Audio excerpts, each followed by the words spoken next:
Hello, I'm Arley Fadness, and I'm pleased to be able to share with you 3 programs through the South Dakota Humanities. And the first one has to do with one of the 5 pillars that the South Dakota Humanities has designated.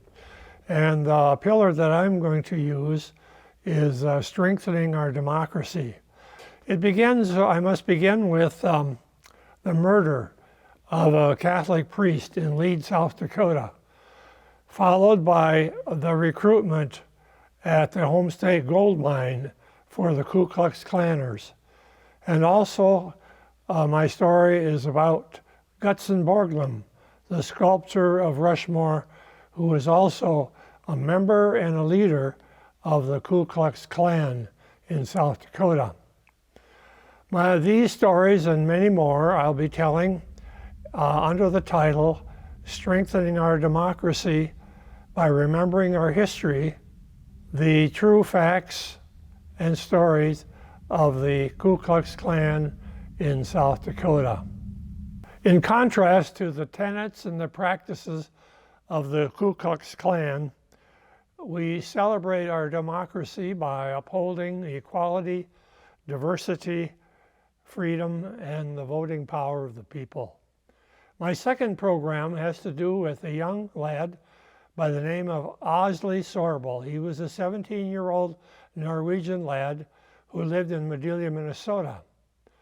Arley Fadness happened to be in a field when 3 or 4 outlaws came trudging through who were escaping from the fiasco at Northfield, Minnesota with the Jesse James bank robbery.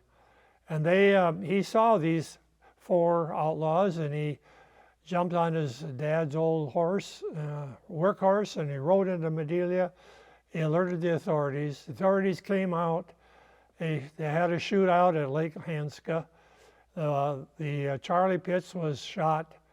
The 3 younger brothers, were captured and tried and imprisoned. So what happened to Arley? He disappeared judiciously because the outlaws had many friends in the South. And no one knows where he was for 7 years. I've interviewed family members, and none of them have any idea where he was. Well, they have a clue, one clue. Then what happened that this young lad reappeared in my hometown where I was born, Webster, South Dakota. And he lived and he practiced as a premier horse doctor. And he kept the secret that he was involved in the shootout and capture of the younger brothers until a year before he died in 1930. My third program for the South Dakota Humanities has to do with a little known bit of history.